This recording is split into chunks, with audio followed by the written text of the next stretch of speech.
The morning I turned 18, my stepmother handed me a cardboard box and closed the door behind me without a word. Not a hug, not a card, not even a sandwich for the road. Just a box.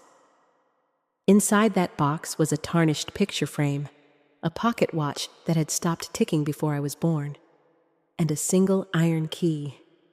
Heavy, cold, shaped like the letter W, and a deed. A deed to something called a stone house, on land my family hadn't owned in over a decade. I stood on the porch with $74 in my pocket and the May chill cutting through my hoodie. I was 18, I was free, and I had absolutely nowhere to go. My grandfather Silas had been dead since I was 5. Everyone in my family, everyone I had ever known, called him a failure. A man who lost the farm. A man who broke my father's heart and left us with nothing but debt and shame. That's what they told me. That's what I believed. Until I turned that iron key in a rusted lock 3 hours north of the only home I'd ever known. Until I found what he had hidden beneath the floor. Until I learned that the thing my stepmother thought was worthless was the one thing in the world she should have been afraid of. This is the story of how a dead man saved my life. The door didn't slam. That's what people don't understand about Diane. She wasn't a slammer. She wasn't a screamer. Diane was administrative. Diane was efficient. Diane was the kind of woman who could throw you out of the only home you'd ever known and make it feel like a polite transaction at the DMV. The door clicked shut. That was it. Click. I stood on the porch with a cardboard box in my arms. The sky overhead was the color of dirty pearl. The kind of damp gray morning where the weather can't decide if it wants to rain or just hang there looking miserable. The tulips in the window box were yellow, cheerful, offensive. I remember thinking, for one stupid second, that maybe she'd open the door again. Maybe she'd say my name. Maybe she'd say, "Caleb, wait." She didn't, because Diane never waited for anyone. I walked down the gravel driveway, each step too loud. I didn't look back. Looking back would have felt like asking, and I was done asking. I'd been done asking for 2 years, ever since my father Theodore, Teddy, everyone called him Teddy, collapsed in this same driveway on a Tuesday morning and never got up. After Dad died, Diane tolerated me the way you tolerate a house guest who refuses to take the hint. She didn't hate me. That would have required emotion. She just wanted me processed, filed, resolved. And on my 18th birthday, she finally got her wish. I made it to the sidewalk before my legs gave out. I sat down on the curb, the cardboard box on the concrete beside me. I stared at it. A box. A box was my inheritance. A box was 18 years of being somebody's son, somebody's stepson, somebody's complication. I pulled at the yellowing tape. It tore with a dry, papery sound. Inside, nothing much. A tarnished silver picture frame holding a faded photo of a woman I didn't recognize. My grandmother, maybe. She died long before I was born. A pocket watch, dead, heavy, the kind that used to live in a vest pocket back when men wore vests. And underneath everything, a large manila envelope. My name on the front, Caleb Wexford. In handwriting I had never seen before. I opened it. Inside was a single iron key. Old, black, heavy as a hammer. The head of it shaped like a stylized W, and a folded stack of legal papers. A deed. A quitclaim deed transferring ownership of Lot 7B, the structure commonly known as the Stone House, on the former Wexford family farmstead, to Caleb Wexford on his 18th birthday. I sat there on the curb, reading it, rereading it, trying to make the words mean something. The Stone House. I had a memory, just a flash. A small stone building, cold inside, smelled like wet rock. My grandfather Silas lifting me up to look into a long granite trough where milk cans used to sit in cold spring water. I must have been 4, maybe 5. He died not long after. The farm got sold. Some kind of financial disaster nobody ever explained to me.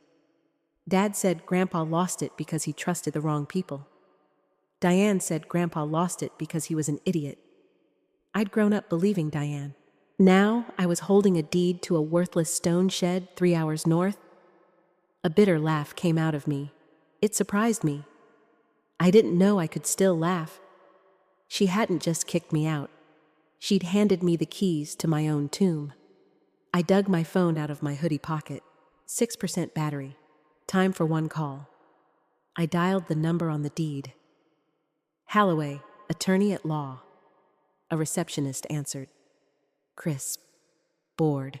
Put me on hold to some tinny version of a song I didn't recognize. Then a voice. Dry. Slow. Like a book being opened. This is Halloway. Mr. Halloway, my name is Caleb Wexford. A long pause. The longest pause of my life. Ah. Just that. Ah. Like he'd been waiting for this call. Like he'd been waiting for a very long time. You're 18 today, then? Yes, sir. Happy birthday, son. I almost laughed again. Happy birthday. From a stranger. While I sat on a curb with my entire life in a cardboard box. Mr. Halloway, my stepmother just gave me a deed. To a stone house. I don't understand what it is.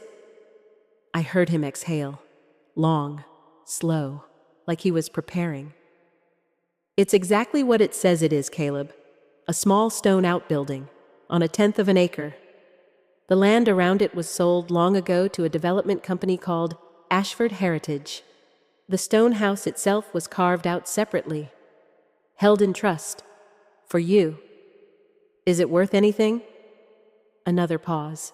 In monetary terms? No. There are some back taxes owed, not much. Frankly, son, it's a liability. I closed my eyes. Of course. So why? I asked. Why would he leave me this? The pause this time was different, softer. Your grandfather was a complicated man, Caleb. That's not an answer. No, he said. It isn't. I waited. He was very specific in his will, son. The stone house could not be sold, could not be touched, could not be opened by anyone. Not your father, not your stepmother, not me. Only you, only on your 18th birthday. Why? I don't know. You don't know? He didn't tell me. He only told me to tell you something, when you called. I sat up straighter, the cold from the concrete soaking through my jeans. What? Mr. Halloway cleared his throat, like he was about to read from a piece of paper he'd been keeping in a drawer for a very long time. He said, "Tell the boy it's more than it looks. Tell the boy to go and see." Silence. My phone beeped. 4%. Mr. Halloway, where is it? He gave me an address, a rural route, a town I'd never heard of called Northwood, about 3 hours north by bus. Caleb. Yes, sir? Your grandfather. He was a good man, whatever you've been told about him. I want you to know that. He was a good man. The line went dead. I sat there on the curb for a long time, holding a dead phone in one hand and an iron key in the other, the pocket watch in the box not ticking. The tarnished frame staring at me with the eyes of a woman I'd never met. A good man. I'd never once heard anyone use those words about my grandfather Silas Wexford. Not once in 18 years. I stood up, my knees stiff. I left the picture frame and the pocket watch in the box on the curb, because a box on a curb was where they belonged. I kept the key. I kept the deed. I started walking toward the bus station, because in a life where I had owned exactly nothing, not a bedroom that was really mine, not a chair, not a single damn thing, The word yours had landed on me with the weight of a stone. A worthless thing. But a worthless thing that was mine. The bus ride north was long. The city peeled off slowly. Concrete, glass, then sprawl, then strip malls, then nothing. Just fields and fields and fields. Green going to brown, brown going to green. A sky that couldn't make up its mind. I pressed my forehead against the window. Cold glass. The rumble of the engine in my skull. I tried to think about a plan. About the $74 in my pocket. About what I would do when the bus stopped. About where I would sleep tonight. But every time my brain tried to plan, it slid sideways. Back to my grandfather. I closed my eyes. I tried to find him. A wool sweater, scratchy against my cheek. The smell of pipe tobacco. A calloused hand on the back of my neck. His voice, low, rough, kind, saying something I couldn't quite remember. That was all I had. 4 years old. Then he was gone. After that, only Dad's version. He lost everything. He trusted the wrong people. He was a good farmer, but a terrible businessman. Dad would shake his head when he said it, like he was disappointed, like the disappointment had calcified into something hard. And Diane's version, shorter. He was a fool. I'd grown up believing them. A good man, Holloway said. I didn't know what to do with that. The bus hissed to a stop. Northwood. I was the only one who got off. The bus pulled away in a cloud of diesel and silence. And then it was just me, standing on the side of a 2-lane road. Birds, a distant tractor. Air that smelled like cut grass and wet dirt and something I couldn't name. Something my city lungs had never breathed before. Northwood wasn't a town. It was a suggestion, a gas station, a post office, a diner with a buzzing red neon sign that said Rosie's, a single stoplight blinking yellow at nothing, a row of small houses with peeling paint and tidy front gardens. That was it. That was Northwood. I shifted my backpack on my shoulders, walked toward the diner, because I had $74 and a long walk ahead, and I needed coffee. A bell jingled when I pushed the door open. The diner smelled like bacon and burnt coffee and old grease. A few booths along the windows, a long counter, a jukebox in the corner that probably hadn't worked since the 90s, and behind the counter, a woman, maybe 68, maybe 70. Silver hair pinned up, a blue apron, the kind of face that had laughed a lot, the kind of face that had also cried a lot. She looked up, she saw me, and she dropped the coffee pot. It didn't shatter. It just hit the rubber mat behind the counter with a thud and rolled.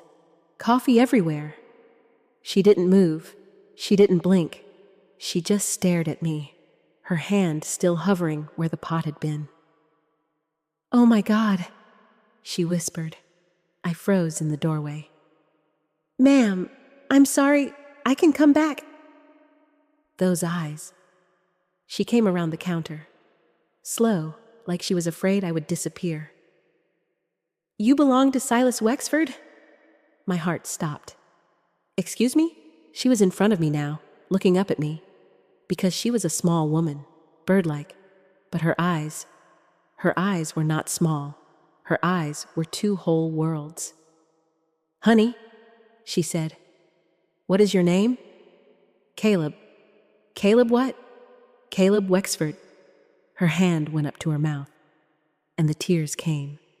Not loud, not dramatic, just leaking, like she'd been holding them in for a very long time, and somebody had finally turned a key. "Lord have mercy," she whispered. "He sent you."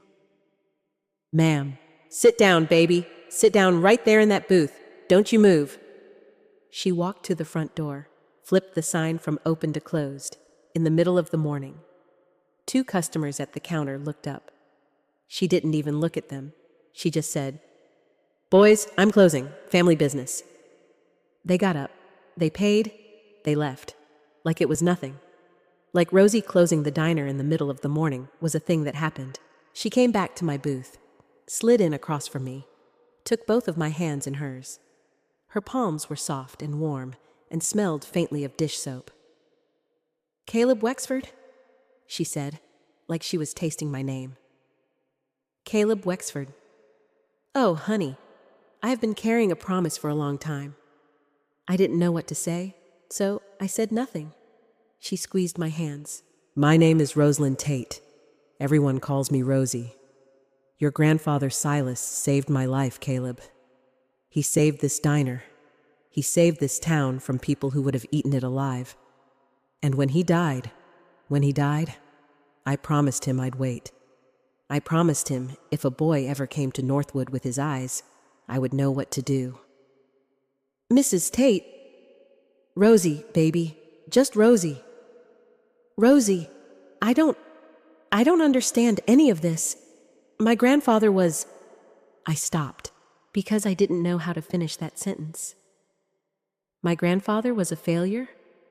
My grandfather was a fool in front of this woman with those eyes?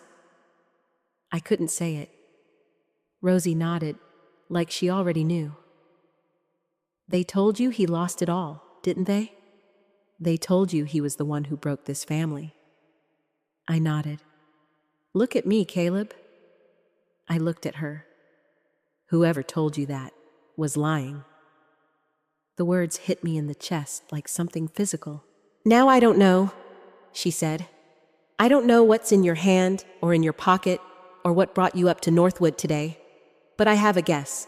So before you say another word, I'm going to fix you a meal, the biggest meal you've eaten in a year. And then you and I are going to drive out to that stone house, and whatever you're meant to find, we're going to find it together. Because, honey, you did not come up here to do this alone." I opened my mouth, closed it, tears in my throat, sharp, hot. I shoved them down. "You don't even know me," I managed. Rosie smiled, the saddest smile I have ever seen on a human face. "Baby," she said, "I have known you since before you were born." She fed me eggs, bacon, hash browns, a short stack of pancakes with real butter and warm syrup, coffee in a mug the size of a soup bowl. She wouldn't let me pay. She wouldn't even let me ask. I ate like a man who had forgotten what eating was. She watched me eat, not in a creepy way, in a finally way, like she'd been carrying around a plate for a long time and finally had somewhere to set it down. When I was done, she untied her apron, hung it on a hook, grabbed a set of car keys from a hook by the door. "Come on, sweetheart." Her truck was old, blue, bench seat, the kind of vehicle that has a name. She didn't tell me the name, and I didn't ask. We drove west out of town, past fields, past a feed store, past a creek crossing under a wooden bridge that thumped under the tires. She didn't talk. I didn't talk. Some quiets are uncomfortable. This one was a held hand. After about 10 minutes, she slowed down. There was a tall, black iron fence on the right side of the road.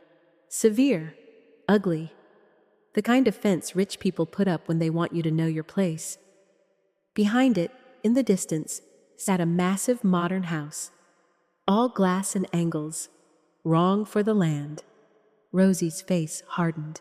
"That's Ashford Heritage," she said. "That's the company that took your grandfather's farm. The man who owns it is named Victor Ashford. You remember that name, Caleb. You remember it real good." We kept driving. 100 yards past the iron fence, there was a small rusted gate, almost invisible, swallowed up by weeds and vines. A weathered wooden sign lay on the ground, half buried in mud. I could just barely make out the letters. Wexford Farms. Rosie pulled over, killed the engine, just sat there, looking at the gate. "I haven't set foot on this land in a very long time," she whispered. I looked at her. Her hands were shaking on the steering wheel. "You don't have to come in with me," I said. She turned her head. Slow. Honey, I am not coming in with you. This is yours. This is between you and him. How will I? I'll wait right here in the truck. You take as long as you need. You hear me? You take all day. You take all week. Rosie's not going anywhere. I sat there for a second, just breathing. Rosie. Yes, baby. Why did he matter so much to you? She looked out the windshield, toward the gate. Because he was the only man in this entire county who ever looked Victor Ashford in the eye and told him no. I got out of the truck. I pushed the rusted gate. It shrieked. It swung open just enough. I stepped through. The world changed. On Ashford's side of the fence, manicured, sterile, wrong. On this side, wild, knee-high grass, lilac bushes gone feral, wild roses with thorns the size of fingernails. The smell of damp earth and crushed mint and something sour and old. A path, 2 ruts in the ground. The ghost of a driveway. I followed it. About 50 yards in, I saw it. The stone house. It was smaller than I remembered. Or maybe I was bigger. Built on a foundation of gray field stone. Wooden walls weathered to the color of driftwood. A roof that sagged in the middle like an old man's spine. One shutter hung from a single hinge, tapping gently against the wall in the breeze. Tap, tap, tap, like a finger on a door. It looked exactly the way Diane had described it. Worthless, a liability, a pile of rocks. And yet, I walked up to the door. Heavy wood, iron hinges, a massive black lock. The iron key in my hand suddenly felt very heavy. I slid it in. It resisted. I pushed harder. It turned, with a deep clunk that I felt in my chest. I put my shoulder to the door. It scraped across stone. It opened. A wave of air came out. Cool, musty. The smell of stone and dust and something faintly sour. The ghost of milk spilled half a century ago. I stepped inside. A single square room, dim. One grimy window on the far wall letting in a slanted beam of pale gold light. Dust hung in the air like a slow snow. Empty wooden shelves on one wall. A few rusted hooks where buckets used to hang. The floor was made of huge, uneven flagstones, and in the center of the room, the trough. A long, shallow rectangle carved from a single massive piece of granite, where the milk cans used to sit, submerged in cold spring water. I sat down on the edge of it. The granite was cold even through my jeans. I sat there for a long time. I don't know how long. The beam of sunlight moved slowly across the floor, and I felt, finally, after 16 hours of running on adrenaline and disbelief, the full, crushing weight of my situation. I was 18. I was homeless. I had $62 left after the bus ticket and the tip I'd snuck under my coffee mug at Rosie's. I had no plan, no address, no future, and I had spent my last reserves of hope on a pile of rocks. I put my head in my hands. I didn't cry. I had run out of crying somewhere around mile 40 on the bus. I just sat, empty, for a long time, until something shifted in me. Not hope. Hope was gone. Just stubbornness. The last stubborn flicker of something my grandfather might have called Wexford. I stood up. I started cleaning. Stupid. Pointless. But it was something to do with my hands. I pulled cobwebs down from the shelves in heavy gray ropes. I wiped a layer of dust off the wood that came away in sheets. I used a broken board to sweep dead leaves off the flagstones. Inches of decay. Years of neglect. And then, near the wall, one of the flagstones rocked just a little under my weight. I froze. I knelt down. I pressed on one side. It seesawed slightly. loose. My breath caught somewhere it shouldn't have been. I worked my fingertips into the seam. The stone was heavy, heavier than I expected. I had to brace both hands and lift with my legs. The flagstone came up. There was a hole beneath it, a perfect square hole, and in the hole, a box, a dark green metal box. Old, military surplus maybe, an ammunition can, heavy, cold, sealed shut with a thick crust of rust around the latch. My hands started shaking. I lifted it out, carried it to the beam of sunlight, set it on the granite trough. I fumbled in my backpack for the multi-tool I carried, gripped the latch with the pliers, worked it back and forth. The rust groaned, the metal complained, until, crack, it gave. I sat down on the edge of the trough. I lifted the lid. I didn't breathe. There were papers, a leather-bound journal, old, worn, the leather softened by hands that weren't mine, and on the very top, a thick cream envelope, sealed with a blob of dark red wax, a single name written across the front, Caleb, in the same handwriting that had been on the manila envelope, the same handwriting on the deed, a handwriting I had never seen in my life and somehow recognized in my bones. I broke the wax with my thumb. I unfolded the letter. My hands were shaking so hard I had to flatten the paper on the granite to read it. My dearest Caleb, if you are reading this, then several things are true. I am long gone. You have turned 18, and you were either clever enough or stubborn enough not to throw this place away. I am proud of you for that already. You have been told a story about me, about this family, about our farm, a story about failure.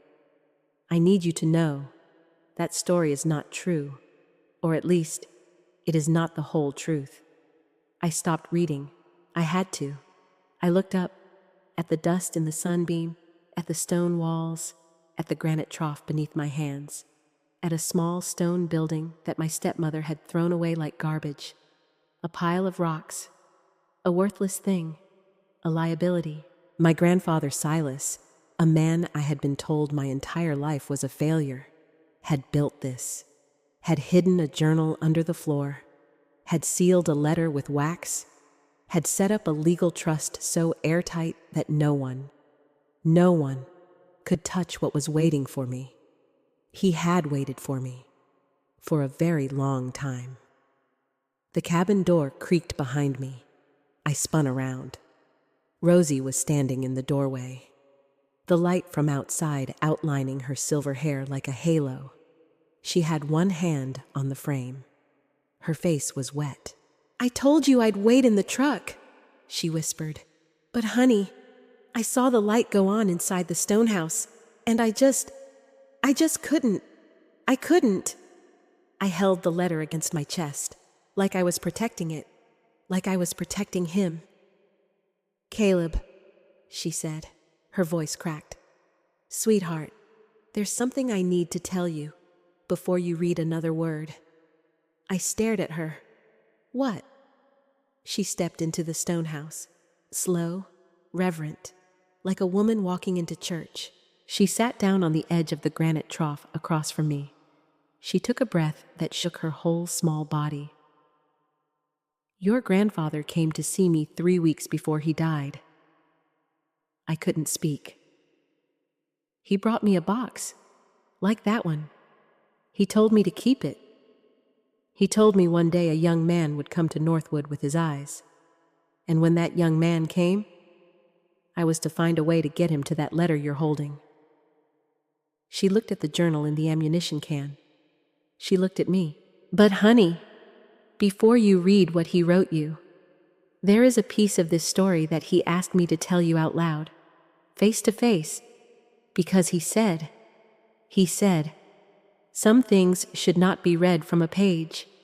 Some things should be said by someone who loved me, and someone who loves him." I gripped the granite edge of the trough. so hard my knuckles went white. "Rosie, what?" She reached across the trough, took my hand. Her eyes met mine, and in them I saw the answer before she said the words. "Sweetheart," she whispered. "Are you ready to hear the truth?" Rosie's hand was warm on mine. Mine was ice. "Tell me," I said. She took a breath, the kind of breath that came from her toes. "Your grandfather didn't just lose the farm to Victor Ashford, Caleb. He fought him. For 2 years. Alone. With no money. With no lawyer who would touch the case. With a heart that the doctors had already told him was failing." I didn't speak. "He came to me," she said, "because by then, he had figured out something nobody else in this county had figured out. That Ashford had not only done it to him, Ashford had done it to other farmers too. And Silas was trying to find them, to gather them, to make them stand together." She squeezed my hand. "I was one of them, Caleb." The dust in the sunbeam stopped moving. Or maybe I just stopped seeing it. "What?" "This diner," she said. "This little diner sits on a piece of land my husband Earl and I bought when we were young. 2 acres. Just enough for the building and the gravel lot. Earl died of cancer, and not long after, Victor Ashford came knocking." She closed her eyes. "He had papers, sweet papers, smiling papers, a partnership, he called it. Help me modernize, help me franchise, help me build a future. I was a widow, and I was tired. I almost signed." She opened her eyes again, looked straight into me. "Your grandfather drove 40 minutes through a snowstorm to stop me. He sat in that booth right there, the corner one, and he opened a journal. That journal." She pointed to the leather book in the ammunition can. "And he showed me, line by line, every trick Victor had pulled on him, every clause, every smile, every promise. He had been studying his own destruction for 2 years, so he could save somebody else from it." She wiped her cheek. "I tore up the papers in front of Victor the next morning. He looked at me like he wanted to kill me. But there was nothing he could do, because I had been warned, because Silas Wexford warned me." A tear hit the back of my hand. It wasn't hers. It was mine. "So you see, Caleb," she whispered, "I don't owe your grandfather a favor. I don't owe him a thank you. I owe him this diner. I owe him every morning, every pancake, every roof over my head since the day he walked into my booth in that snowstorm. Rosie." And when he died 3 weeks after he came to see me, when the news came on the radio, I sat in my kitchen and I cried like he was my own brother. And I made a promise to a ghost that if Silas Wexford ever sent somebody to find me, I would be ready. She looked at the ammunition can. "I have kept that promise, baby, every day until today." I put my forehead down on the cold granite. I cried. I cried like I hadn't cried since my dad collapsed in the driveway. I cried for a grandfather I had been taught to think of as a failure. I cried for 2 years of my dad believing the wrong thing about his own father. I cried for the words, "good man," that had never once been spoken in my house. I cried because somewhere out there in the world, a small, silver-haired woman had been carrying a promise for a stranger she hadn't even met. Rosie didn't move. She just kept her hand on mine. When I sat up again, when I could see straight, she handed me a paper napkin from her apron pocket. A diner napkin, wrinkled, slightly stained with coffee. I blew my nose into the inheritance of a small-town waitress, and I laughed. She laughed too. It came out of both of us at once. Wet, crooked, real. "Read the letter, baby," she whispered. "I'll wait outside. This part is for you." She stood up. She walked out of the stone house. She left the door open behind her, so the light could come in. I read every word. The letter was 4 pages long. Cream paper, spidery handwriting. The hand of a man who wrote like an engineer instead of a farmer. He told me about Victor Ashford, the handshakes, the contracts, the variable interest rates buried in clauses my grandfather couldn't decipher. The shell corporations? The way every loan was a trap that triggered the next trap. The way Victor's lawyers ran circles around a man with dirt under his fingernails and a high school diploma. He told me he tried to fight it. He told me no lawyer in 3 counties would take his case, because Ashford's firm was the firm everyone wanted to work for, not against. He told me he had to sell. He told me he carried the shame of it like a coat he could not take off. Even with his own son. Even with my father, Teddy. Because Teddy was a proud man too, in his own way, and Silas could not bring himself to say, "Son, I was conned. I was made a fool." It was easier to let Teddy believe his old man was just a bad businessman. It was easier to let the lie sit between them. He wrote, "That was my second great mistake, Caleb. Not telling your father the truth. I let him carry shame that should have been mine. I let him die believing things about me that weren't true. I will live with that on the other side of wherever I am going. And I will not let it happen to you." I had to stop reading. I had to put the letter down on the granite. Because suddenly, I understood something about my own father that I had never understood. The way Teddy used to get quiet at the kitchen table when somebody mentioned the farm. The way his jaw would tighten. The way he would change the subject. The way he loved me but never quite knew what to say when I asked about Grandpa. He hadn't been ashamed of me. He had been ashamed of his father, because nobody had ever told him the truth. My grandfather had carried a secret to his grave, and it had silently poisoned 3 generations. I wiped my face on my sleeve. I kept reading. He told me about the trust, the legal architecture, how he had carved the stone house out as a separate parcel, a historical anomaly from the 1840s, legally distinct from the rest of the farm.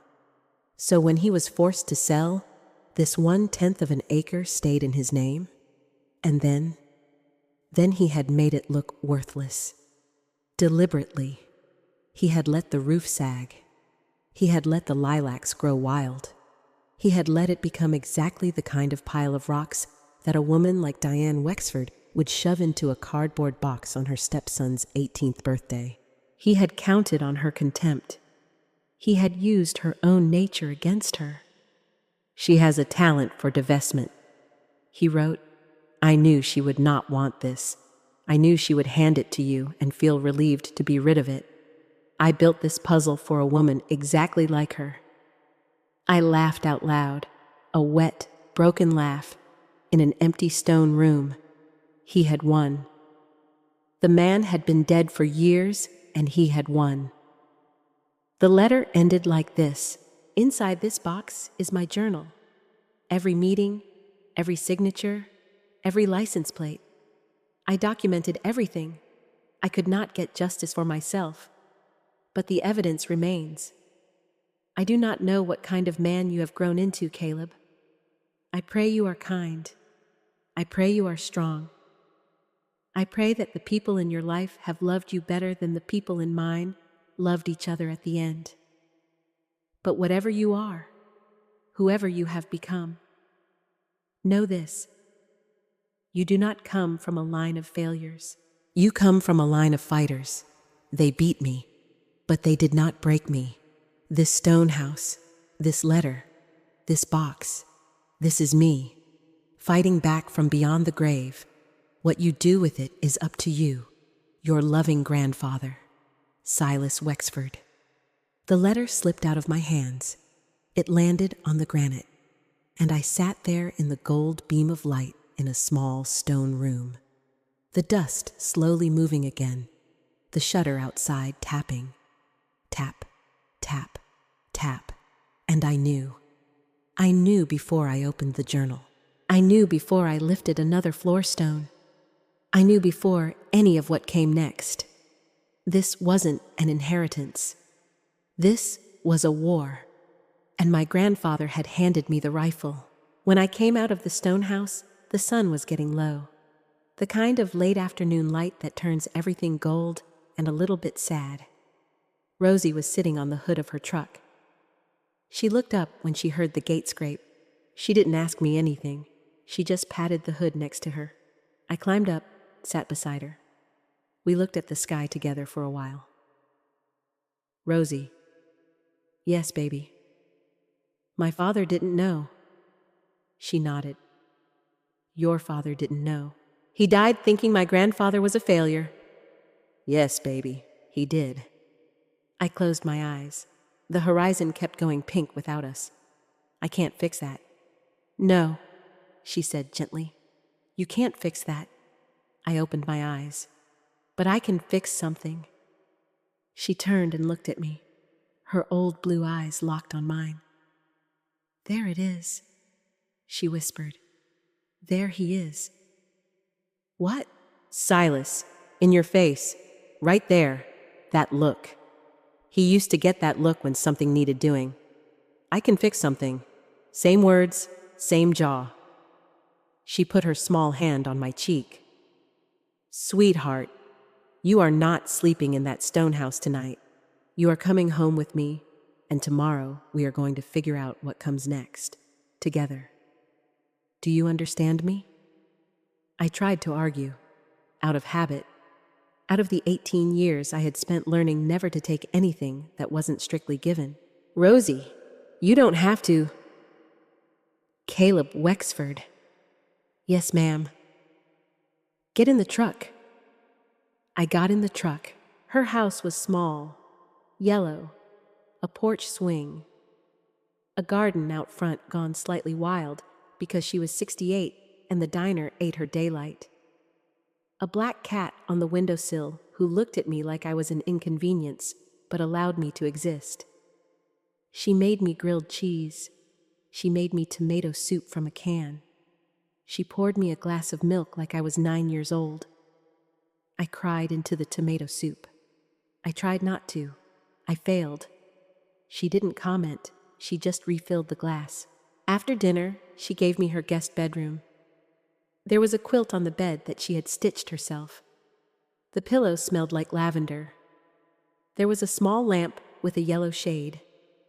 There was a framed photo on the dresser of a young woman with Rosie's eyes, holding a baby. I didn't ask who.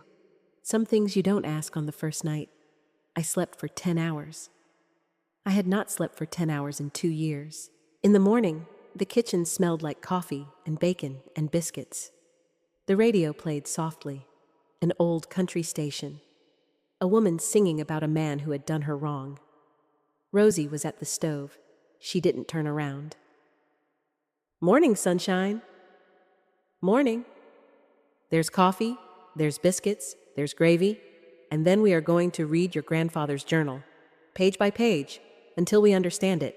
Are you with me? Yes, ma'am. Eat first. Yes, ma'am. I ate first. Then we sat at her kitchen table. The vinyl tablecloth printed with little blue flowers. The journal between us. The ammunition can on the floor at our feet. Rosie put on a pair of red reading glasses that made her look like a librarian who took no nonsense. She opened the first page. She read out loud. Her voice was steady. It was the voice of a woman who had once heard my grandfather speak these things across a vinyl booth in her diner. So she knew the cadence, so she could deliver them the way he would have, for hours, page by page. The journal was not a diary. It was a prosecution. Every meeting with Victor Ashford, every dinner, every handshake, every contract. My grandfather had written it all down. He had taped photocopies of loan documents into the book. He had highlighted clauses in yellow. He had written his own translations of the legal language in the margins. This says, I will pay 4%. But this paragraph here means the rate can change at the company's discretion if any of 7 conditions occur. He controls all 7 conditions.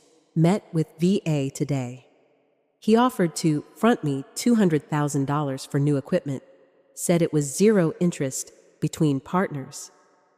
Read the contract that night. There is no clause specifying 0 interest. He has handshake promised one thing and written another. Asked the bank manager about VA. Bank manager turned white. Said, I cannot discuss that man. Be careful, Silas. Page after page. Names, dates, license plates, shell company numbers, bank routing fragments. A meticulous, patient, devastating record of a crime. Rosie kept reading. I kept listening. And the more I listened, the more I felt the slow cold burn in my chest turn into something hotter. Something with edges. About 2 hours in, Rosie reached a page that made her stop. She frowned. Honey.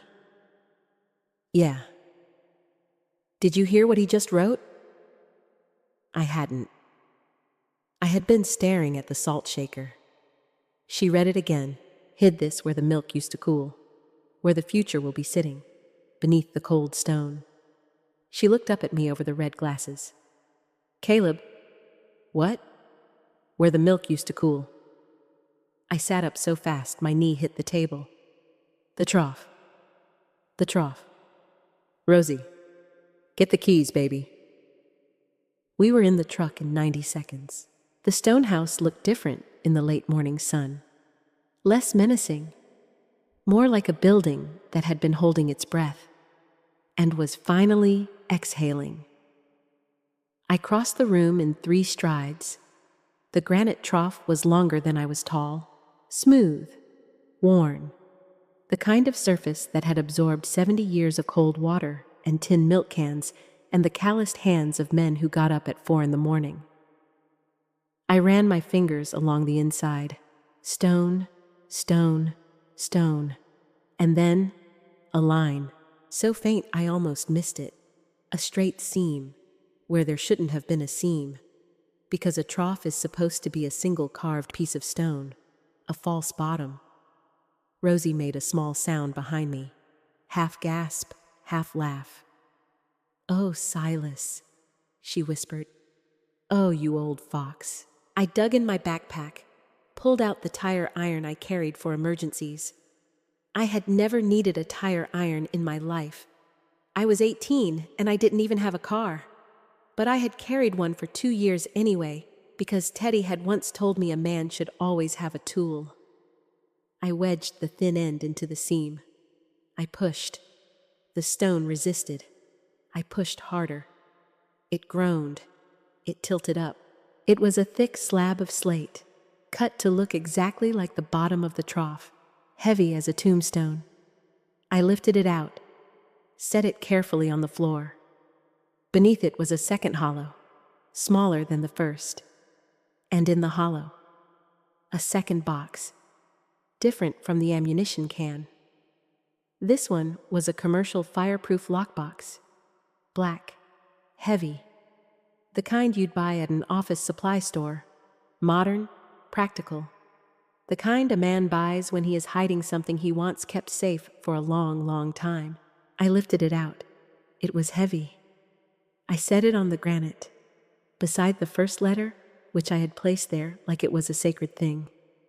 Rosie's hand went to her mouth. She knew. I think on some level, I knew too. I unlatched the lid. I opened it. I forgot how to breathe. Stacks of cash, $100 bills, bound in paper bands, crisp, old, real. Rosie made a sound I will never forget. It was halfway between a prayer and a sob. Oh, Silas. Oh, you brilliant old man. I lifted out a stack, my hands shaking. Then another, 5 stacks, $10,000 each, $50,000, a fortune. I had been carrying $62 in my pocket yesterday. I sat down on the flagstones, hard, because my legs would not hold me anymore. And there was one more thing. Beneath the cash, a single envelope, thinner than the first, plainer, just Caleb on the front, in handwriting that was just a little shakier, just a little more tired. The handwriting of a man writing toward the end. I opened it with trembling fingers. Caleb, this is your choice. This money is your freedom. Every dollar I managed to put aside before Victor Ashford got hold of the rest. I sold pieces of equipment behind his back. I sold my father's watch. I sold the rifle my own father gave me. I sold the wedding ring I had been saving for your father to one day give a wife. I am not proud of all of it, but I did it for you. Take it. Disappear. Go to college. Open a shop. Buy a piece of land in a state where no Ashford has ever set foot. Build a life that has nothing to do with any of this. You owe me nothing. You owe the dead nothing. The dead get peace either way. The living have to choose. Or you stay. You hire a lawyer. You finish what I started. The journal is the evidence. The money is the war chest. The truth is the weapon. I will love you the same, whichever you choose. But Caleb, whatever you decide it as a free man, not as a boy who has been told what to do for 18 years. Your loving grandfather, Silas. I sat on the cold flagstone floor with $50,000 in my lap. I sat there for a long time. Rosie didn't speak. She just slid down the wall and sat across from me on the floor, her old knees popping, her hand reaching across the stone between us. I took it. Rosie. Yes, baby. What do I do? Honey, I cannot tell you that. Please. I can't, sweetheart, because if I tell you, then it's my choice, and he didn't leave it for me. I closed my eyes. I tried to imagine it. I tried to imagine taking the money, catching a bus to somewhere with palm trees, renting a room, enrolling in a community college, becoming somebody nobody had ever met, buying a car, going to a movie alone on a Friday night, being 18, being free. For one perfect second, I could see it. I could see myself in some warm coastal town, a small apartment over a coffee shop, a future that was easy. And then I opened my eyes, and I looked at the granite trough, and I looked at the journal on top of it, and I looked at Rosie, at a 68-year-old woman who had carried a promise to a dead man for over a decade. And I knew the way you know your own name, because freedom that came from running was not freedom.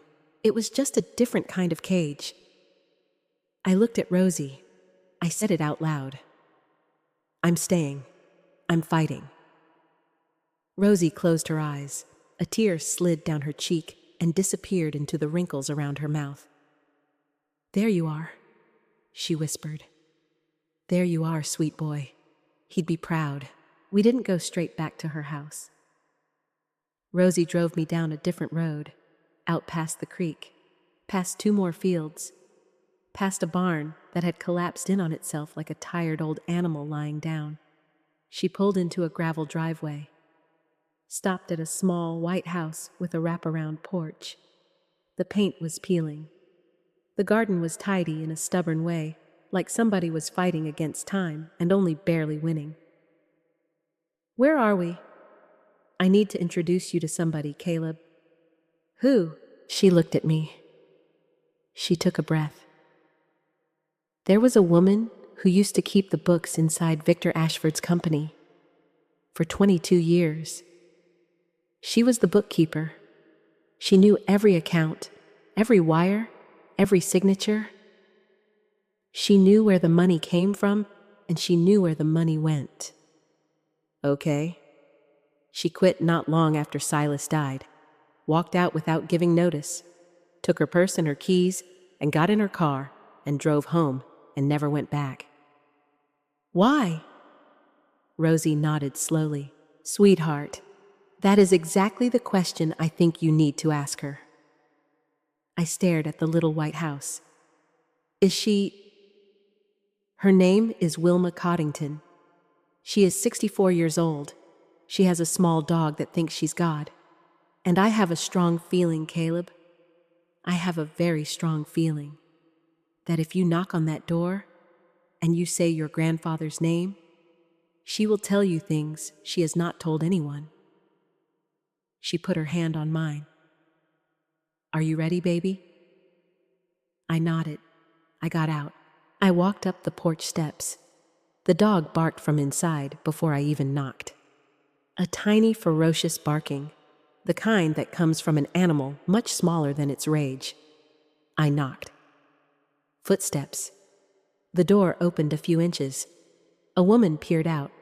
Short gray hair, glasses on a chain, a face that had once been pretty and was now just kind.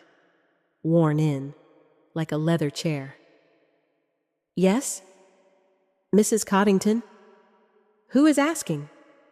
I took a breath. I said it. My name is Caleb Wexford. I'm Silas Wexford's grandson. I have his journal, and I would like to talk to you about Victor Ashford. The dog barked. The woman did not blink for a full 5 seconds, and then her face crumpled. Her hand went to her chest. The other hand grabbed the doorframe. Oh, my Lord, she whispered. Oh, my Lord, you came. You actually came. She stepped back from the door. She wiped her face with the heel of her hand. She said the words that would change my life. Come inside, son. Come inside. I have a box in my garage I need to show you. Wilma's house smelled like cinnamon and old paper. The dog was a Yorkie, 6 pounds of fury, named Beau. He decided in the first 60 seconds that I was acceptable. He climbed into my lap and fell asleep there like a small, warm grudge. Wilma made tea. She didn't ask if we wanted tea. She just made it, in her kitchen, with the cracked yellow tiles, with the calendar on the wall that still said March, even though it was May, with a small framed cross-stitch above the sink that read, Bless this mess. Rosie sat across from me, the journal in her lap, her hand on top of it like she was holding down something that might fly away. Wilma set 3 mugs on the table. She sat down. She folded her hands. She looked at me for a long moment, and then she said, I am going to tell you something I have never told another living soul. Not my sister, not my pastor, not my own dead husband, God rest him. She took a sip of tea. She set the mug down. I have been afraid for a long time, Caleb. I didn't speak. Afraid of what would happen if I opened my mouth. Afraid Victor Ashford would find a way to take this little house. Afraid he would take my pension. Afraid he would take Beau. The dog snuffled in his sleep. And then one morning, a long time ago, a man named Silas Wexford came to my front door, right where you just stood. He had been making phone calls. He had been knocking on doors all over the county. He was asking the same question I had been asking myself in private. How is Victor Ashford doing this? How is it legal? How can a man steal 4 farms and a feed store and a hardware shop and walk around in a tailored suit on Sundays? She took another sip. He sat right where Rosie is sitting now. And he asked me, plain, Wilma, will you tell me what you know? She looked down at her hands. And I said no. I felt Rosie inhale sharply. I said no, Caleb. I said I had a husband. I had a mortgage. I had a job. And Mr. Wexford. He didn't get angry. He didn't argue. He just nodded. Like he understood. Like he had heard no 100 times that week. And he stood up. And before he walked out the door, he said, Wilma, keep copies, just in case, of everything you can, and put them somewhere safe. because one day, somebody is going to come asking, and you might want to be ready when they do." She raised her eyes. They were full. "He died less than 2 weeks later, Caleb." I gripped the edge of the table, and I sat in my car in the parking lot of Ashford Heritage the Monday after his funeral, and I made the decision. I walked into that office. I went to the file room, and for 2 weeks I copied everything I could, quietly, slowly, a few pages a day, tucked into my purse, hidden in lunch sacks, folded inside catalogs. I copied wire transfers, loan agreements, internal memos, shell company filings. She paused.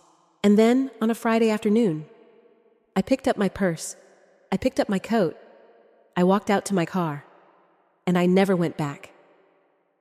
She looked toward the back of the house. "The copies are in a green plastic tub in my garage, behind a stack of Christmas decorations. I have not opened that tub since the day I put them there." She looked at me. "But baby, I kept it. For the day somebody came asking." The room was very, very quiet. Bo snored. I leaned forward. "Mrs. Coddington." "Wilma, sweetheart. Just Wilma. Wilma, I am asking." She looked at Rosie. Rosie nodded once. Wilma stood up. She walked to a hook by the kitchen door. She took down a single key. She put on a pale blue cardigan. She said, "Then let's open the tub." The garage was cold. Smelled like motor oil and dust and old cardboard. Wilma turned on a single fluorescent bulb. It flickered the way fluorescent bulbs always flicker, like it was trying to make up its mind whether to be light. Boxes stacked along the walls, a bicycle, a push mower, an artificial Christmas tree still in its plastic sleeve, and in the corner, a green Rubbermaid tub, the kind you buy at any hardware store. She walked over to it. She put both hands on the lid. She stood there for a moment, like she was saying goodbye to a long silence. She pulled the lid off. Paper, stacks and stacks and stacks of paper, manila folders, each one labeled in her careful schoolteacher handwriting. Wexford, Miller, Hendricks, Ashford, internal memos, shell entities, wire transfers Q3, names of farmers I had never heard of, names of small businesses, names of widows, the paper trail of a man's entire criminal empire, sitting in a plastic tub, behind a Christmas tree, in an old woman's garage, in a town nobody on a map ever stopped at. Rosie sat down on an overturned milk crate. Hard. "Sweet Lord in heaven," she whispered. Wilma lifted out the top folder. It was labeled Wexford. It was 3 inches thick. She handed it to me. I held it the way you hold a newborn baby. She said, "Your grandfather thought he was alone, Caleb? He was not alone. I just didn't have the courage to tell him." Her voice cracked. "I am telling you now." I looked down at the folder. I looked at this small, gray-haired woman who had been carrying my family's salvation behind a push mower. I did the only thing I could think of. I hugged her. I hugged Wilma Coddington in her cold garage under a flickering fluorescent bulb. I hugged her like she had earned every hug she had missed in her long, quiet life, and I was going to start paying interest right now. She cried into my shoulder. She was smaller than I expected. She fit right under my chin. She whispered, "He would be so proud of you, baby. He would be so proud." That night, the 3 of us sat at Rosie's kitchen table. Caleb, Rosie, Wilma, a boy, a widow, a bookkeeper. The most dangerous team Victor Ashford had ever made the mistake of leaving alive. Rosie made meatloaf. We barely touched it. The journal in the middle of the table. The green tub on the floor. We worked until 2 in the morning, cross-referencing. Wilma's photocopies of wire transfers matched my grandfather's journal entries. Wilma's photocopies of loan contracts matched the dates Silas had written in the margins. Wilma's photocopies of internal memos named shell corporations that Silas had only half figured out from the outside. Every page was a confirmation. Every page was a nail in Victor Ashford's coffin. Around midnight, Wilma went quiet.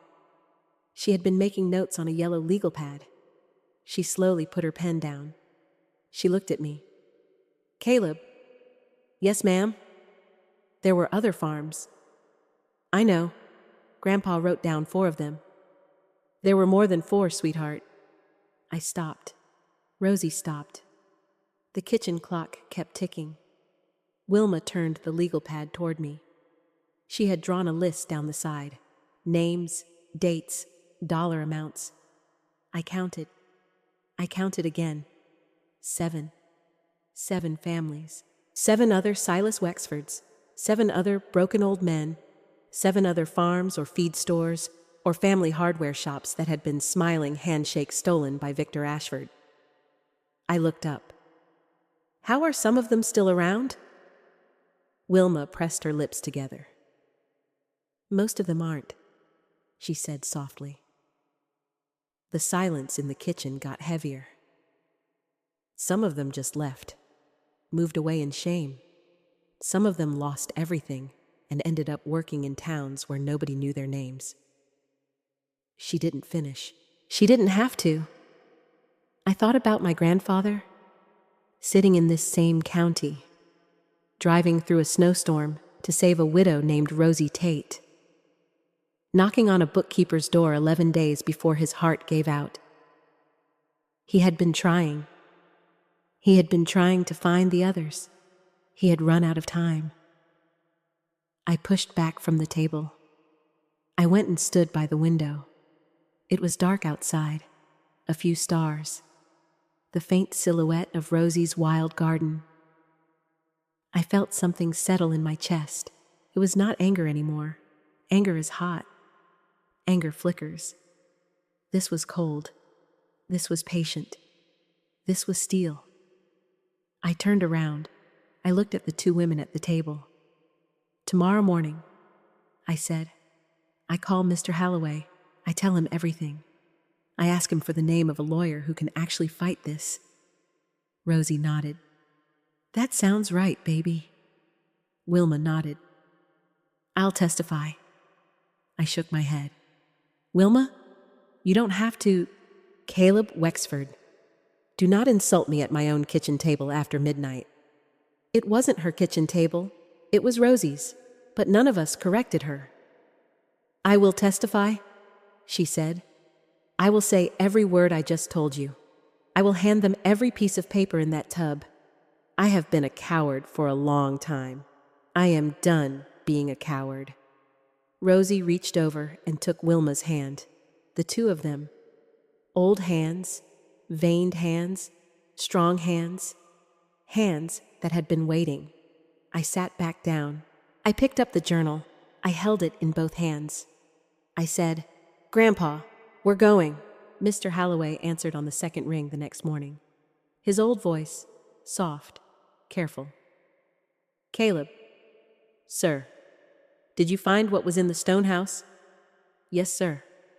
A long, slow exhale on the other end of the line. "All of it?" "All of it." "Oh, son." He was quiet for a while. I could hear him breathing. "Mr. Halloway." "Yes. He left me a journal." "I know." "And a war chest." "I know that too." "You knew?" "I did not know what was inside, son. I did not. But I knew there would be something. Your grandfather was not a man who fought with one hand. He fought with both." I closed my eyes. "Mr. Halloway, I need a lawyer. A real one. The kind that goes to war." I heard him stand up. I heard a desk drawer open. I heard the rustle of paper. "Caleb." "Yes, sir. I am opening a drawer right now that I have not opened in a very long time." I waited. "Your grandfather sat in my office on a Tuesday morning 11 days before he died. He gave me a sealed envelope. He told me, 'Halloway, I do not need you to open this. I need you to keep it. And when the boy calls you and tells you he has found what is under the stones, you give him this envelope, and you tell him I'm sorry I could not finish the job myself." I gripped the phone. "What is in the envelope, sir?" I heard him slit it open with a letter opener. I heard him unfold a piece of paper.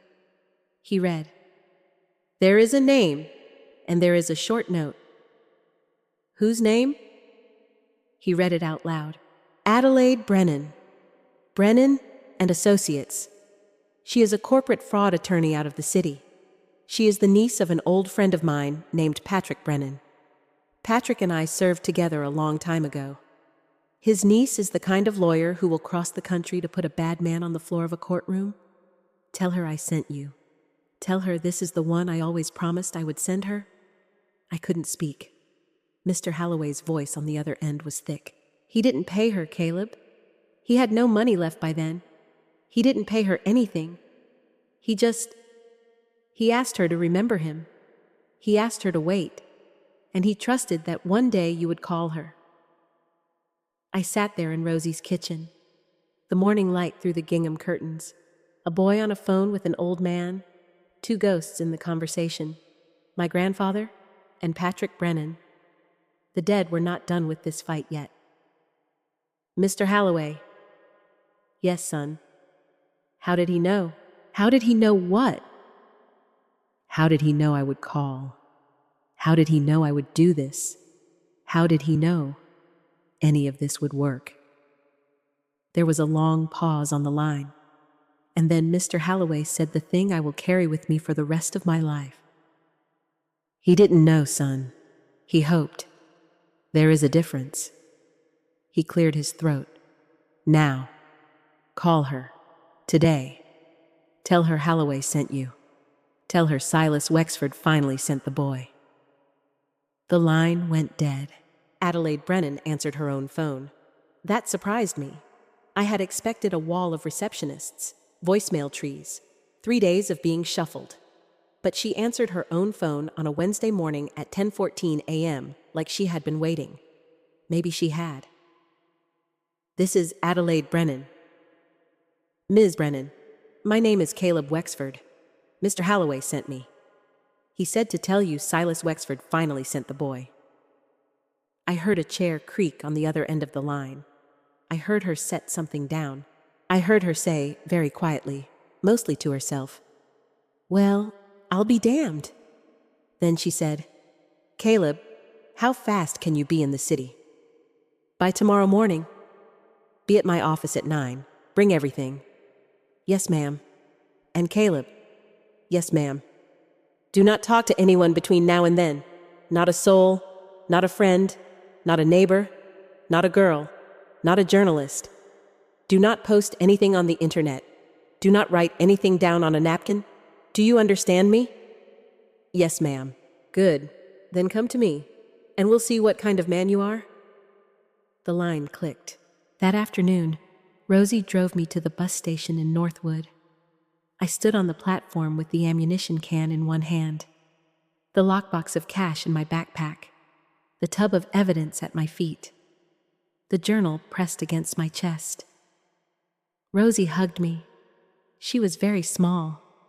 She held me for a long time. She said, "Don't you forget who you are, baby. You hear me? You are Silas Wexford's grandson. You are Teddy Wexford's son. You are a Wexford. Whatever happens in that city, whoever tries to scare you, you remember who is standing behind you." I nodded into her silver hair. "And remember Rosie Tate," she whispered. "Don't you dare forget Rosie Tate. Because I am not done feeding you, Caleb Wexford. We have a lot of pancakes left." I laughed. I cried. The bus pulled up. I got on. I sat by the window. She stood on that platform until the bus pulled away. A small, silver-haired woman in a blue cardigan, waving with both hands, like she was waving me off to war. Because she was. Adelaide Brennan's office was on the 42nd floor. Glass walls, steel furniture, a view of the city so wide it made you dizzy. I walked in with the green Rubbermaid tub balanced on my hip, the ammunition can under my arm, the lockbox in my backpack, the journal pressed against my chest like a baby. The receptionist's eyebrows went up half an inch when she saw me. She didn't say anything. She just picked up the phone and said, "Ms. Brennan, your 9 o'clock is here?" She listened. She set the phone down. She looked up at me. "Go right in, Mr. Wexford." Mr. Wexford. Nobody had ever called me Mr. Wexford in my life. I walked down a hallway, carpet so thick it ate my footsteps. At the end, a door of dark wood, open. Adelaide Brennan was standing at her window, hands in the pockets of a charcoal suit. She turned when I walked in. 53, sharp cheekbones, reading glasses pushed up into iron gray hair, eyes like a cat watching a bird through a window. She looked at me for a long moment. She looked at the tub. She looked at the journal in my arms. She looked back at me. She said, "You have his jaw." I stopped. "Whose?" "Patrick's friend, the one who sent you. Silas Wexford. He came to my uncle's funeral years ago." I shook his hand. "He told me that one day I might hear from his grandson. I didn't believe him." She walked around her desk. "Sit down, Mr. Wexford. Show me what you brought me." I set the ammunition can on her desk first. I set the journal beside it. I set the green Rubbermaid tub on the floor. I did not set the lockbox of cash on her desk. That was for later. That was for when I knew. Adelaide put on her reading glasses. She opened the journal. She did not speak again for 57 minutes. I sat in a leather chair across from her. I did not move. I did not look at my phone. I did not clear my throat. I just watched a woman read. She turned pages slowly. She made small notes on a yellow legal pad. She raised one eyebrow exactly twice. After 57 minutes, she closed the journal. She took off her glasses. She set them on the desk. She looked at me. She said, "Caleb, your grandfather was a genius the world wasted." I didn't speak. This is not a journal. This is a prosecution memo. He just didn't know to call it that. Every margin note, every taped-in document, every license plate. This is evidence. Real, admissible, beautifully organized evidence. From a man with no legal training, with a high school diploma, with a failing heart. She tapped the cover with one finger. "I have been a fraud attorney for 26 years. I have never, once, held a document like this in my hands." She looked down at the Rubbermaid tub. "And what is in there?" "Wilma Coddington's photocopies, 22 years of internal Ashford documents." Adelaide closed her eyes. She breathed out through her nose. She opened her eyes. "Caleb." "Yes, ma'am." "Did this woman keep wire transfer records?" "Yes, ma'am." "Internal memos?" "Yes, ma'am." "Shell company filings?" "Yes, ma'am." "Tell me her age and her health." 64, healthy, sharp, furious." Adelaide Brennan smiled.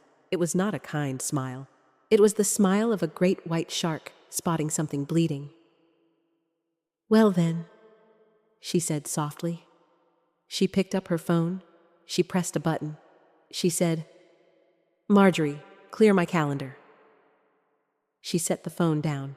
She looked at me.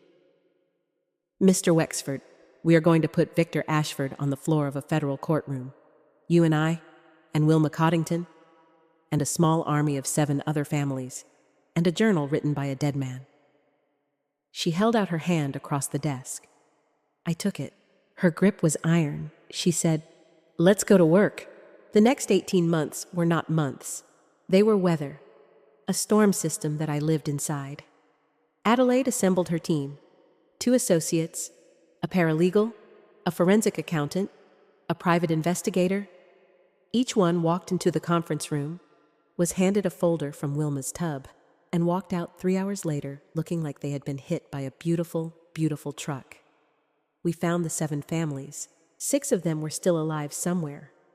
One in Florida, one in a trailer park out west, one in a memory care facility, one running a small auto shop in the Midwest, one a widow remarried to a kind dentist in Pennsylvania, one we found through a daughter who had gone to law school herself.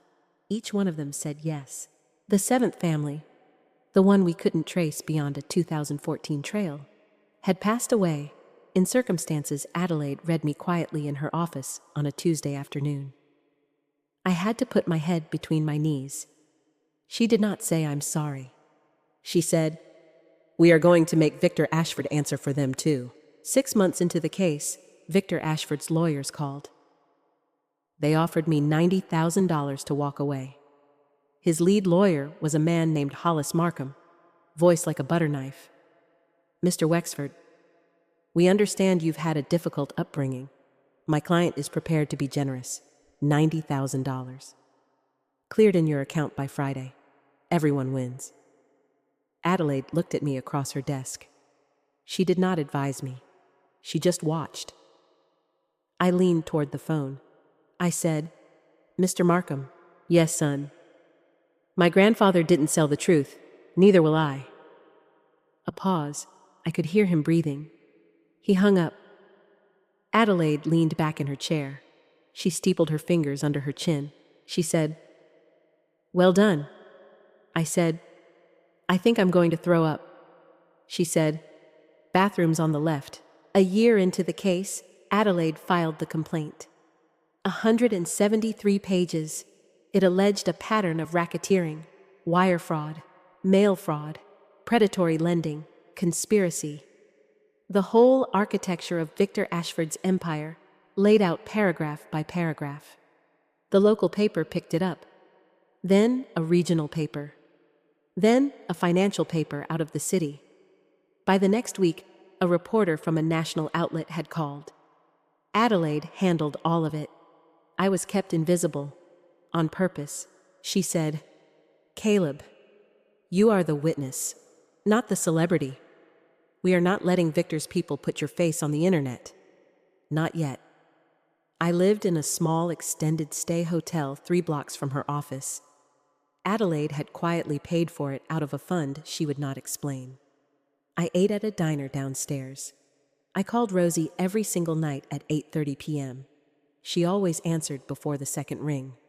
She always asked me what I had eaten.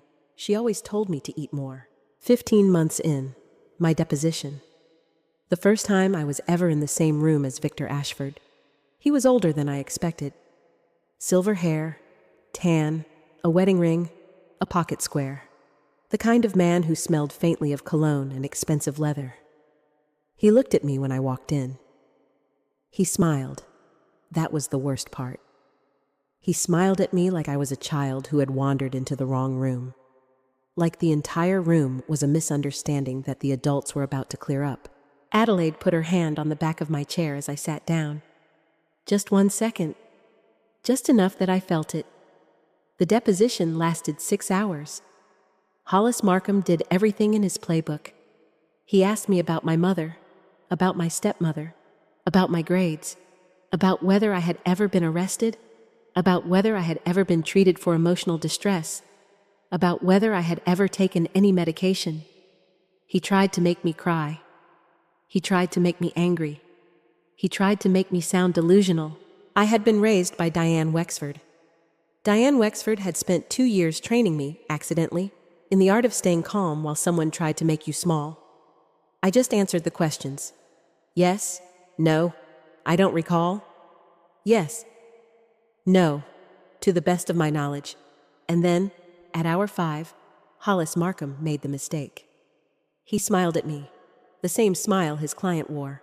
He said, "Mr. Wexford, isn't it possible, just possible, that your grandfather's so-called journal is the rantings of a senile old man trying to blame somebody else for his own failures?"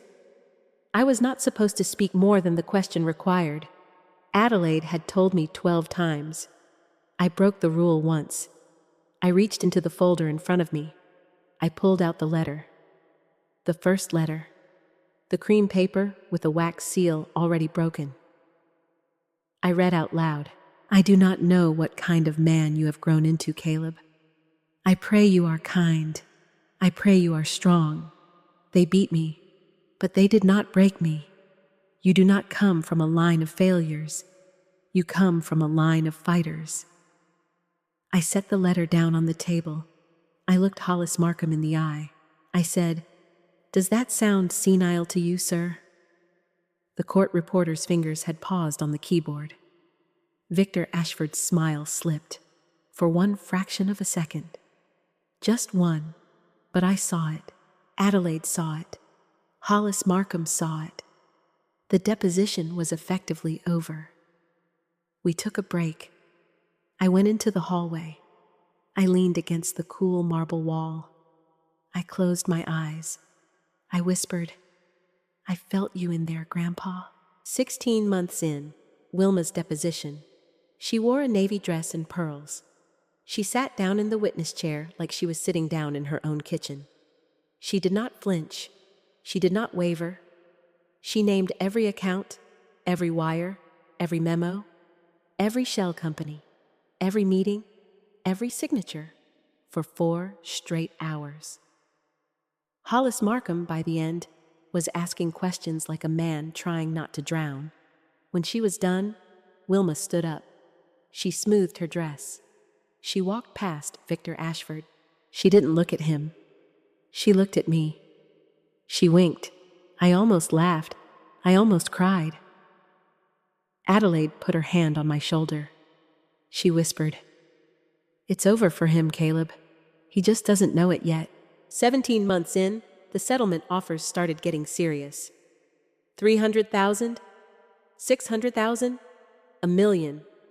I said no. Adelaide said no. The other 6 families said no. We were not stopping.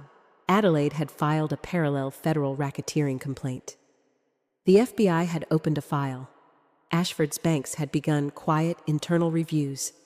His business partners had begun quietly distancing themselves. A man who had spent decades smiling at handshakes was now walking into rooms where no one would meet his eye. His empire was a tide going out. And then, Diane wrote a letter. The letter came to Adelaide's office on a Thursday morning. A plain white envelope, addressed by hand, Caleb Wexford, care of Brennan and Associates.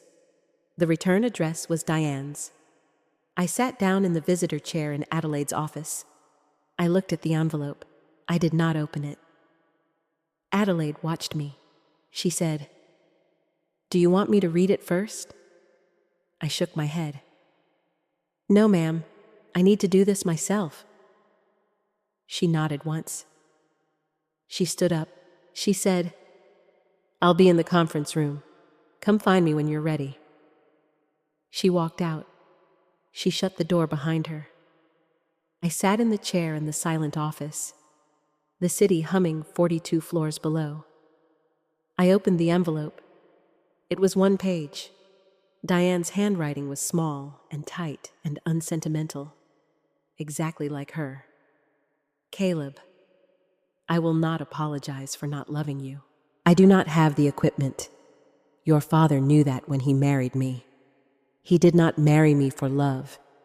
He married me because he was lonely after your mother passed, and I was tidy, and he had a son he could not raise alone. I have not pretended otherwise. I do not intend to start, but I want you to know 2 things. Because the lawyer your grandfather sent you is very good at her job, and because the news will eventually be everywhere, and I would rather you hear them from me than from a newspaper." I had to stop reading for a second. I had to set the letter down on Adelaide's desk. Diane had never said the words "your mother" to me in all the years I had lived under her roof. Not once. She had said the previous Mrs. Wexford. She had said Teddy's first wife. She had said that woman. She had never, ever said "your mother." I picked the letter back up. I made myself keep reading. The first thing, your father knew about Victor Ashford. 2 years before he died, your father came to me with documents he had found in a box in our garage. Your grandfather's papers. Things Teddy had been too proud to look at until then. He read them. He understood them. He asked me what to do. I told him to leave it alone. I told him the past was the past. I told him we had a son to raise. I told him to throw the papers out. He did not throw them out. Instead, your father quietly hired a man to look into things. He paid him out of his own private savings, which he kept in a small account I was not permitted to touch. He did not tell me. I found out later, after he died, when I was reviewing his accounts. The investigator confirmed everything your grandfather had written. The investigator also found one additional piece of information that your grandfather had never been able to verify in his lifetime. A signed contract in Victor Ashford's own hand, in which Ashford had offered Theodore Wexford a consulting arrangement worth $75,000 per year if Theodore would publicly state that his late father had been mentally incompetent at the time of the sale of the farm. Your father refused. Your father refused, Caleb. He died with that document in a folder in the back of his desk drawer. He never used it. He never told anyone. He did not even tell me until 2 weeks before his heart attack, when I asked him why he had been so quiet for so long. I am including a photocopy of that document with this letter. I have kept it. I am not giving it to you because I have changed. I am the same as I was on the day you turned 18. I will not be sending Christmas cards. I will not be calling. I do not have the equipment. But your father was a good man, Caleb. A better man than I deserved. And he died believing his own father had been a failure because he had not yet found the courage to tell the world the truth. You found the courage your father did not get the time to find. So this is what I owe him. Not you. Him. Use it well. Diane. A photocopy was paperclipped behind the letter. A single page. Victor Ashford's signature at the bottom. A formal offer. $75,000 a year. To Theodore Wexford, in exchange for a public statement that his late father, Silas Wexford, had been mentally incompetent. Across the top of the photocopy, in my father's handwriting, in heavy black ink, was a single word. No, just that. No. I put my face in my hands. I cried like I had not cried since I was 9 years old. I cried for my father, Theodore. I cried for a man I had thought was just quiet, just sad, just disappointed. A man who had never told me he loved his father. A man who had never told me he had refused a fortune to protect his father's name. A man who had died with the truth folded in a desk drawer because he was still trying to figure out how to say it out loud. My father had been a fighter too. I had not known. I had grown up next to him for 16 years, and I had not known. Adelaide came back in some time later. I don't know how long. She set a glass of water in front of me. She sat down quietly in the chair across from her own desk. She let me cry. When I could speak, I slid the photocopy across to her. She read it. She set it down. She looked at me. She said one word. Devastating. I nodded. She said, "We can use this, Caleb, with your permission. Not because we need it. We have enough already. But because it shows a pattern. It shows that when Victor Ashford could not buy your grandfather, he tried to buy your father. He has been trying to buy the truth out of your family for 2 generations. She paused. It is the single most damning document in the file. I looked out the window. 42 stories down. I thought about Diane. I thought about a woman who had thrown me out of her house on my 18th birthday with a cardboard box and a hard face. A woman who had kept her dead husband's most important secret in a folder for 2 years. A woman who had finally mailed that secret to her stepson when she realized he had become the kind of man who would use it. Diane was not a good woman, Diane was a cold woman, but cold is not the same as evil. And in this one act, this one cold, transactional, paid-in-full debt to her dead husband, Diane Wexford had done a thing that mattered. I would never forgive her for the 18 years, but I would not curse her either. She had given me back my father. I said to Adelaide, "Use it." The settlement came 19 months in. It was not a Hollywood ending. Victor Ashford did not go to prison in handcuffs in front of cameras. The world does not work like that. What happened was this.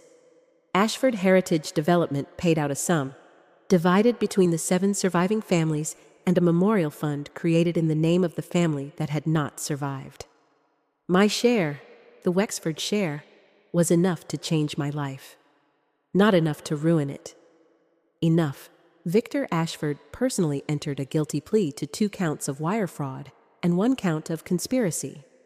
He received 46 months in federal prison and a lifetime ban from operating any financial or real estate entity. He lost his company. He lost his board seats. His wife filed for divorce 2 weeks later. His tailored suit and his pocket square would never sit in a Sunday pew in this county again. And Ashford Heritage Development was forced, under the terms of the settlement, to deed back the original Wexford farmhouse and the 10 acres immediately surrounding it. Free and clear. To me. It was October when I came home. The leaves were going gold on the maples behind the farmhouse. I stood on the porch of my grandfather's house. My house.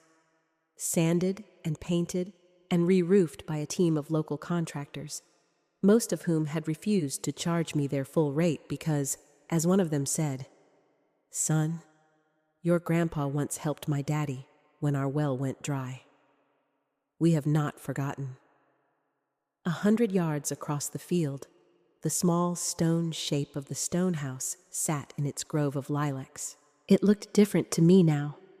Not a tomb, not a liability. A cradle. Rosie pulled up the gravel driveway in her old blue truck. She got out. She was carrying a pie, apple by the smell. Wilma was in the passenger seat.